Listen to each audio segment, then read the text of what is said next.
सुशासन बाबू का तमगा लिए घूम रहे नीतीश कुमार के राज में माफिया इतने हावी हैं कि उनके काले कारनामों पर जरा सी कोई उंगली उठा दे तो वो उसे यमलोक पहुंचा देते हैं। जी हाँ, मधुबनी जिले में एक अस्पताल की एक पत्रकार ने धांधली क्या उजागर कर दी कि उसकी हत्या ही कर दी गई।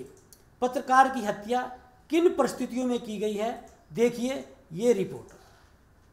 बिहार के मधुबनी में पत्रकार की हत्या के बाद सनसनी फैल गई। शुक्रवार शाम एक 22 साल के पत्रकार और आरटीआई कार्यकर्ता का शव सड़क के किनारे पाया गया। शव को जलाकर फेंका गया था। पत्रकार का नाम अविनाश झा था, जो कि एक लोकल न्यूज पोर्टल के लिए काम करते थे। बीते दिनों उन्होंने एक निजी अस्पताल में धांधली को लेकर पोस्ट अपलोड की थी। इसके बाद से ही वो गायब थे। स्थानीय लोगों के मुताबिक अविनाश की रिपोर्टिंग की वजह से कई क्लिनिक और निजी अस्पतालों पर कार्रवाई हुई थी। उनमें से कई अस्पताल बंद भी हो गए थे। कुछ को जुर्माना भरना पड़ा था। बताया जा रहा है कि रिपोर्ट्स को रोकने के लिए उन्हें न सिर्फ धमकियां मिलती रहती थी, बल्कि कई बार मोटी रकम का भी ऑफर दिया गया था। बेनीपट्टी में लोहिया चौक के पास उनका मकान है। घर पर लगे सीसीटीवी के मुताबिक उन्हें आखिरी बार मंगलवार की रात को देखा गया था। रात में 9 बजे के करीब वो घर के पास टहल ही रहे थे और मोबाइल पर बात कर रहे थे। सीसीटीवी फुटेज में ये भी देखा गया कि वो कई बार अपने क्लिनिक में भी गए, जो कि उसी लेन में है। आखिरी बार उन्हें रात 10 बजे के करीब देखा गया, जब वो गले में पीले रंग का मफलर डालकर पैदल ही लोहिया चौक के पास टहल रहे थे। वो बेनीपट्टी पुलिस स्टेशन के पास से गुजरे थे। उनकी मोटरसाइकिल घर पर ही थी। हालांकि क्लिनिक खुला हुआ था और लैपटॉप भी खुला था।